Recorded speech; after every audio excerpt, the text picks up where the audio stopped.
বুধবার আসানসোল বিজেপি জেলা দপ্তরে এক সাংবাদিক বৈঠক করেন দেশের কয়লা ও খনি মন্ত্রী সতীশ চন্দ্র দুবে। কেন্দ্রীয় মন্ত্রীর সাথে সাংবাদিক বৈঠকে উপস্থিত ছিলেন আসানসোল দক্ষিণের বিধায়িকা অগ্নিমিত্রা পাল। কয়লা শ্রমিকদের বেতন, শিল্পের বেসরকারীকরণ এবং কয়লা শিল্পের সম্ভাবনা প্রসঙ্গে এদিন সাংবাদিক বৈঠকে বক্তব্য রাখেন কেন্দ্রীয় মন্ত্রী। ऑपरेशन सिंदूर का डंका बज रहा है, ये आपके सामने हम सब लोग देख भी रहे हैं। ऑपरेशन सिंदूर सिर्फ एक सैन्य मिशन नहीं है, ये हमारी संकल्प है, साहस है और बदलते भारत की तस्वीर है। रक्षा क्षेत्र में भारत आत्मनिर्भर बन रहा है और आज भारत मेक इन इंडिया के अस्त्र शस्त्र पर पूरा भरोसे इसके साथ ऑपरेशन सिंदूर लड़ा और जीता भी। आज कल तक हम किसी आज दूसरे देश से आयात करके और अस्त्र शस्त्र रखते थे, आज मेक इन इंडिया का माध्यम से अपने प्रदर्शन करके पूरे विश्वास के साथ हम कह सकते हैं कि भारत की साथ विश्व स्तर पर बड़ी मजबूती से उभरा है और आज अन्य देश हमारे अस्त्र शस्त्र का डिमांड कर रहा है। केवल कल तक हम आयात करते थे, अब निर्यात करने पर भी हम तैयारी में बैठे हैं। कांग्रेस की राज में इंदिरा जी से लेकर मनमोहन तक सिर्फ गरीबी हटाओ के नारे दिए जाते थे, लेकिन अब आंकड़े बताते हैं कि मोदी सरकार में 27 करोड़ से ज्यादा लोग गरीबी रेखा से बाहर आए हैं।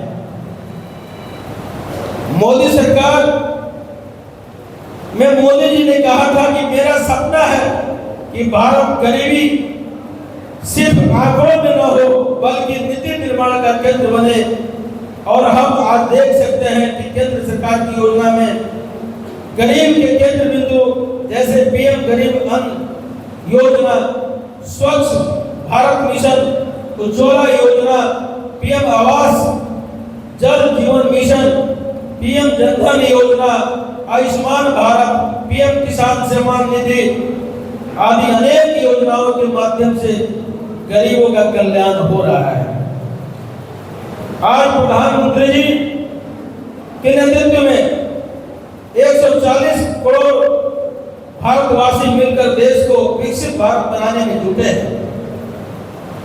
देश में जब से मोदी जी के नेतृत्व में भाजपा सरकार बनी है, तब से घोटालों का अंधेरा दूर हुआ है और सुशासन का प्रकाश फैल रहा है। मुझे याद है कि जब 2004 से 2014 तक मनमोहन जी की सरकार थी, तो आप ही लोग के माध्यम से चाहे प्रिंट मीडिया हो चाहे इलेक्ट्रॉनिक मीडिया हो, आए दिन हम लोग जब टीवी या पेपर पढ़ने के लिए बैठते थे तो निश्चित रूप से उस सरकार की, मनमोहन जी की सरकार की घोटाला को उजागर जरूर मिलता था। कल असेंबली में मुख्यमंत्री ने यहाँ का कहा है कि इस बार चांसेस था कि पीओके दखल करने का, लेकिन ये मोदी जी ने दखल नहीं कर पाया। इसके बारे में क्या कहेंगे? देखिए, जहां नेशनल की बात आती है वहां बहुत सा विषय सामने नहीं रखा जाता है। और अब विश्वास रखिए कि मोदी ही सरकार है कि आज दीदी को लग रहा है कि मौका था पीओके लेने का। अगर मनमोहन जी की सरकार होती तो सैनिकों का सर बचाना भी मुश्किल होता था, आम नागरिक का सुरक्षा भी करना मुश्किल होता था। और विश्वास रखिए कि पीओके आज नहीं तो कल आदरणीय मोदी जी के नेतृत्व में भारत का अभिन्न पार्ट रहा है और भविष्य में भारत बन के रहेगा। सर, अपने बहुत सारा आंकड़े दिए हैं। लास्ट 11 साल में इंडिया में एम्प्लॉयमेंट जनरेशन कितना हुआ, वो थोड़ा आंकड़ा दे दीजिए ना। देखिए, चाहे रेलवे का क्षेत्र हो, हमेशा वैकेंसी निकल रहा है और बहाली हो रही है।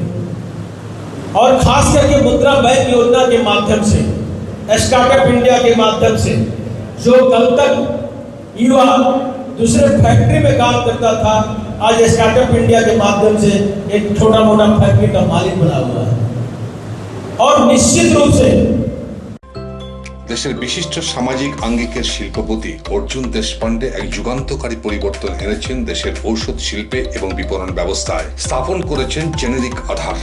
একদম স্বল্প মূল্যে গুণগত মান সম্পন্ন মানুষের কাছে পৌঁছে দেবার জেনেরিক আধারের এই প্রয়াসকে স্বীকৃতি দিয়েছেন দেশের অন্যতম এক চির সবুজ শিল্পগোষ্ঠী টাটা শিল্পগোষ্ঠীর কর্ণধার রতন টাটা। এবং এই স্বীকৃতি স্বরূপ তিনি উদ্বোধন করেছেন জেনেরিক সংস্থার দপ্তর থেকে শুরু করে সংস্থার প্রতিটি স্তরকে। পশ্চিম বর্ধমান জেলায় এই জেনেরিক আধারের একমাত্র এখনো বিপণন সংস্থা হেরা এন্টারপ্রাইজ আসানসোল পৌর নিগম 85 নম্বর ওয়ার্ড 2 নম্বর মহিশিলা কলোনিতে চলার পথ শুরু করেছে। আপনার পাশে সর্বদা প্রস্তুত উষ্ণতার পরশ নিয়ে হেরা এন্টারপ্রাইজ। এখানে পাবেন 40 থেকে 80% ডিসকাউন্টে সমস্ত জেনেরিক আধারের ঔষধ। সুতরাং আপনার চিন্তার অবসানে এগিয়ে চলেছে হেরা এন্টারপ্রাইজ, আসানসোল পৌর নিগম 2 নম্বর মহিশিলা কলোনি, আসানসোল। আমরা আছি আপনার পাশে। Furniture world, one step solution at নর্দিন রোড, অপোজিট শনি মন্দির, জিটি রোড, আসানসোল। ফার্নিচার ওয়ার্ল্ডে আপনি পাবেন all types of branded furniture. রয়েছে quality wooden divan, steel divan, branded dining table, sofa set, আলমিরা, wardrobe and so many household furniture. Furniture World, the name you can trust with quality, quantity, true value and after sales service. সুতরাং দেরি কেন? আপনার মনের মতো জিনিসটি নিতে আজই আসুন শহর আসানসোলের বৃহত্তম শোরুম 12,000 স্কোয়ার ফিটের ফার্নিচার ওয়ার্ল্ডে। Furniture world, GT road, opposite Shani মন্দির, নর্দিন রোড, আসানসোল।